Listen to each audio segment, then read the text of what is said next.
All right, so right now I am being properly exposed by this light right here. But if I change this exposure, am I changing the light? Now, most photographers will say it's the same thing. I would argue, no, they're not. Let's talk about it. Now take a moment to look at the light that's on Quinn right now.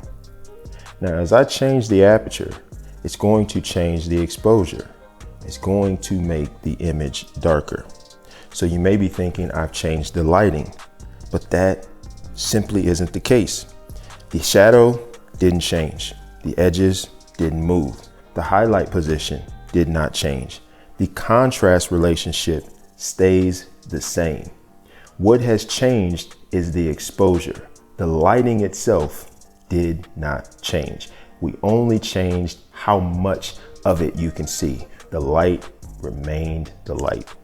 On the opposite end of that, let's say I move the light, and instead of being off to the side, we move it to the front. Now you can see the shadows have shifted, the shape changes, and as I move that light, we have depth or we don't. If it's more front on, not as much depth. If I move it back over this way, now we have more shadow and we have more depth. If I take this board right here and I flag this light, it changes that shadow. We get an entirely different look. Notice in all of that, the exposure never changed, but the lighting did. So you want to define your light first and then expose it second.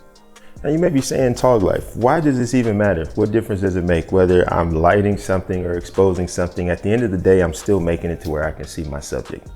And I think it's very important because it comes down to intention. And if you follow my channel, you know I'm always preaching intention.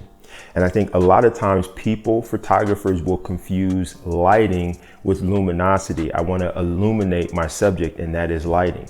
But the problem with that is you're focusing on the exposure of your subject and not thinking about what on my subject do I want to show and what do I want to conceal. Your highlights and your shadows, that's what's important. And if the only thing that you're focusing on is the exposure, is my subject bright enough? Can I see my subject? Is that exposure where it needs to be? You're not putting any thought, time, and intention behind what it is you actually want to be able to see, not how well exposed it is. So when you separate the two and you say, let me focus on lighting my subject first, what you're saying is what do I want to light? What do I want to have visible? Highlight. What do I want to conceal? Shadow. How do I want to shape this subject? What mood am I trying to tell? What do I want to be seen? What do I want to hide?